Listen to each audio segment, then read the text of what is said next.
Everyone, ఈరోజు mutton biryani తయారు చేస్తున్నాను.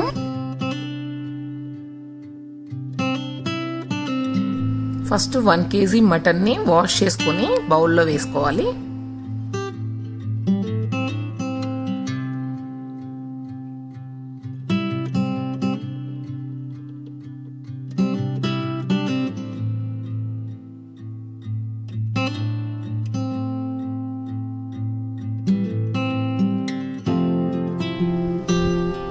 ఇప్పుడు సాల్ట్ వేసుకోవాలి. సాల్ట్ టేస్ట్కి తగ్గట్టు వేసుకోవాలి. ఆల్రెడీ మనం బాస్మతి రైస్లో కూడా వేసుకుంటాం కాబట్టి చూసి వేసుకోండి.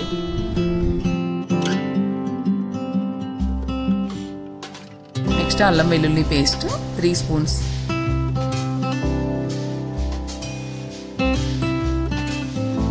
నెక్స్ట్ పసుపు, తర్వాత బిర్యానీ పౌడర్ యాడ్ చేసుకుందాం.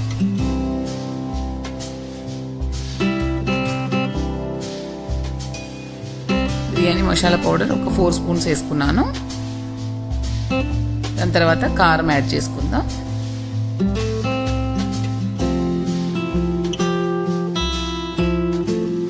కారం అయితే 5 స్పూన్స్ తీసుకున్నాం. మటన్ కదా, కొంచెం స్పైస్ ఉంటే బాగుంటుంది.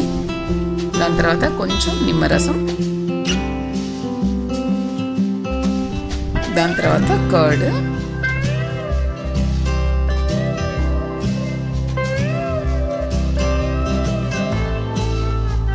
కర్డ్ వచ్చేసి 3 స్పూన్స్ వేసుకున్నాను. పెద్దవి అంటే కప్పులాగా అయితే 3 కప్స్. ఎందుకంటే మటన్ కదా, కొంచెం ఉడకడానికి పెరుగు ఎక్కువ వేసుకుంటేనే బాగా ఉడుకుతుంది. దాని తర్వాత పచ్చిమిర్చి ఘాట్లు పెట్టుకున్నవి, పుదీనా అండ్ కొత్తిమీర. దీంట్లో కొంచెం ఆయిల్ యాడ్ చేద్దాం. దాని తర్వాత బాగా మిక్స్ చేసుకోవాలి. మటన్ కదా, మినిమం 3 అవర్స్ అయితే మ్యారినేషన్ చేసి ఉంచుకోవాలి. చికెన్ అయితే ఒక 1-2 అవర్స్ సరిపోతుంది. మటన్ కాబట్టి మినిమం 3 అవర్స్ అయితే మ్యారినేషన్ చేసుకోండి.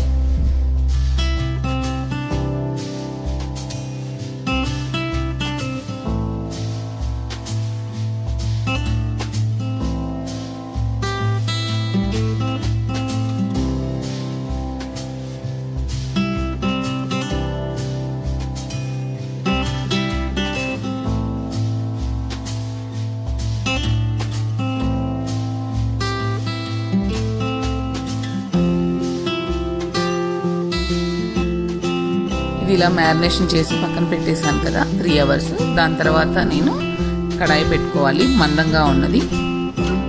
మటన్ బిర్యానీకి కొంచెం లోతుగా ఉన్నది పెట్టుకుంటే బాగుంటుంది. సరిపడా నెయ్యి వేసుకోండి ఆనియన్స్ ఫ్రై చేసుకోవడానికి. నేను మటన్ బిర్యానీ కదా, టోటల్ నెయ్యి వాడాను.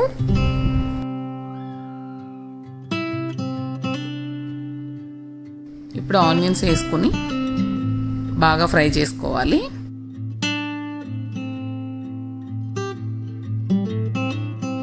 మటన్ బిర్యానీలో కొంచెం ఫ్రైడ్ ఆనియన్స్ కూడా ఎక్కువ వేస్తేనే బాగుంటుంది. నేను వేస్తాను.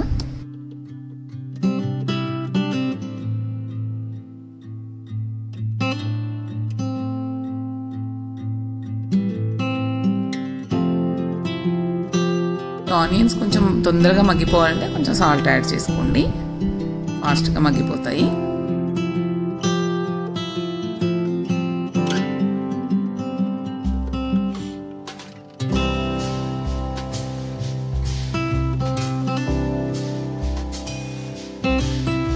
ఇలా మగ్గుతూ ఉన్నాయి కదా, పక్కన మనం హాట్ వాటర్ పెట్టుకొని బాస్మతి రైస్ ఉడకబెట్టడం కోసం బిర్యానీ ఆకు, దాల్చిన చెక్క, జాజి పువ్వు,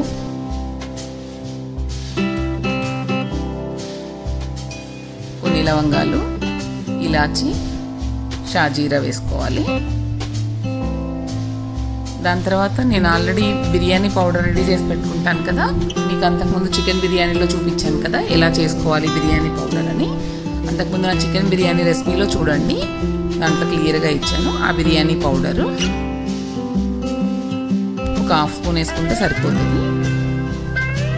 కొంచెం సాల్ట్ వేసుకోండి. ఆ రైస్ ఎంతైతే వేసుకుంటున్నామో 1 kg మటన్కి 1 kg రైస్ వేస్తాం కదా, ఆ రైస్కి సరిపడా వాటర్లో కొంచెం మన సాల్ట్ టేస్ట్ చేస్తే తెలిసిపోతుంది తక్కువైందా ఎక్కువైందా అని. ఈ వాటర్ ఆల్రెడీ మరుగుతున్నాయి కదా, ఆల్రెడీ మనం బాస్మతి రైస్ ఒక 1 అవర్ ముందు నానబెట్టి ఉంచుకున్నాను, అవి యాడ్ చేసుకోవాలి.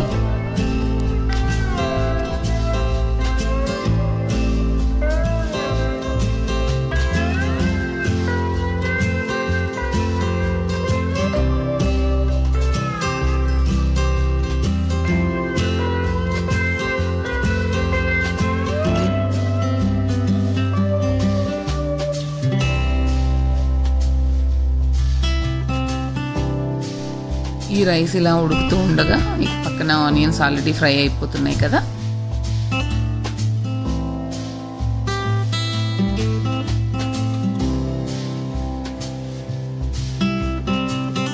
ఆల్మోస్ట్ ఆనియన్స్ అయితే ఫ్రై అయిపోయాయి. సగం ఆనియన్స్ పక్కన పెట్టుకుందాం పైన డెకరేట్ చేసుకోవడానికి, మిగతా సగం అలా ఉంచేసుకోవాలి. దీంట్లో కొత్తిమీర పుదీనా యాడ్ చేసుకుందాం. కొంచెం కట్ చేసి పెట్టుకున్నాం కదా, ఆల్రెడీ మనం మటన్ మ్యారినేషన్ చేసినప్పుడు ఎక్కువ వేసాం కాబట్టి పచ్చిమిర్చి అవి దీంట్లో కొంచెం వేసినా సరిపోద్ది. ఆ మ్యారినేషన్ చేసిన మటన్ అంతా వేసేసుకుందాం.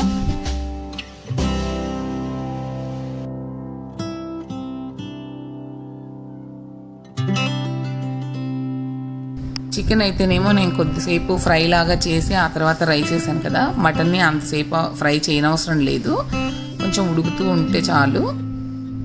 ఈలోపు రైస్ అయిపోయే వరకు కొంచెం ఉడకనిద్దాం అంతే, ఒక 5 మినిట్స్, అంతకు మించి అవసరం లేదు.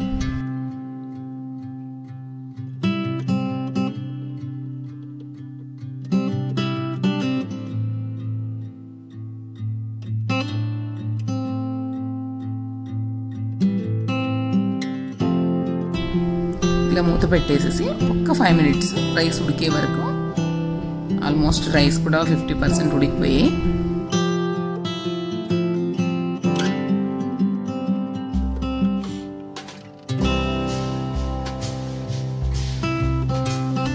మటన్ కూడా ఆల్రెడీ మగ్గుతుంది. ఒకసారి అడుగున మంచిగా కలిపేసుకొని మనం ఆల్రెడీ పక్కన ఉంచుకున్నాం కదా ఫ్రైడ్ ఆనియన్స్, అవి వేసుకుందాం ఒక లేయర్ లాగా, అప్పుడు చాలా టేస్ట్ వస్తుంది. రైస్ వేసే ముందు ఒక లేయర్ ఇది వేసుకుని రైస్ యాడ్ చేసుకోవాలి.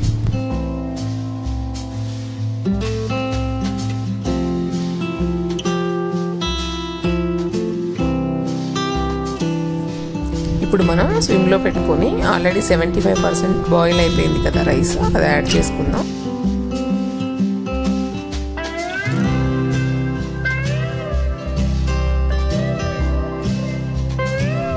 బాస్మతి రైస్ ఎప్పుడూ కూడా పక్కన ఇది చికెన్ కానీ మటన్ కానీ మగ్గుతున్నప్పుడు పక్కన బాయిల్ అవుతూ ఉండాలి వాటర్లోంచి. డైరెక్ట్గా తీసి ఇలా వేసామనుకోండి చాలా పొడి పొడిగా విడివిడిగా నీట్గా వస్తుంది. అదే ముందే స్ట్రెయిన్ చేసి పక్కన పెట్టుకొని రైస్ తర్వాత యాడ్ చేస్తే అంత బాగుండదు. ఇప్పుడు మనం ఆల్రెడీ వేయించి పెట్టుకున్న ఆనియన్స్, పుదీనా ఇవన్నీ వేసి పైన గార్నిష్ చేద్దాం.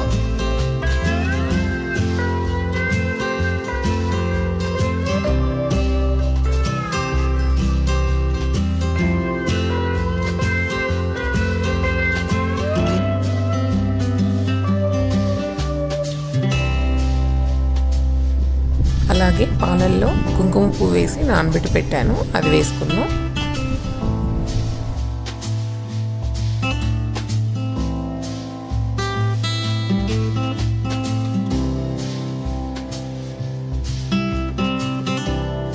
ఒక 2-3 స్పూన్స్ నెయ్యి వేసుకుందాం పైన.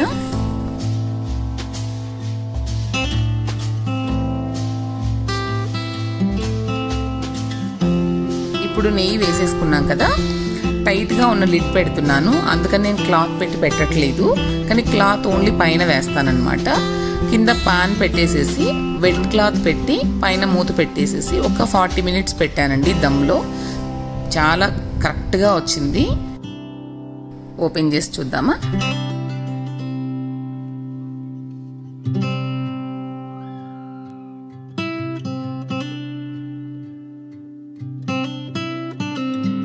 చూసారు కదా, చాలా పర్ఫెక్ట్గా వచ్చింది. లిడ్ టైట్గా ఉండడం వల్ల అసలు మొత్తం దమ్ సూపర్ అంటే సూపర్ దమ్ అయింది. మటన్ కూడా చాలా బాగా ఉడికింది.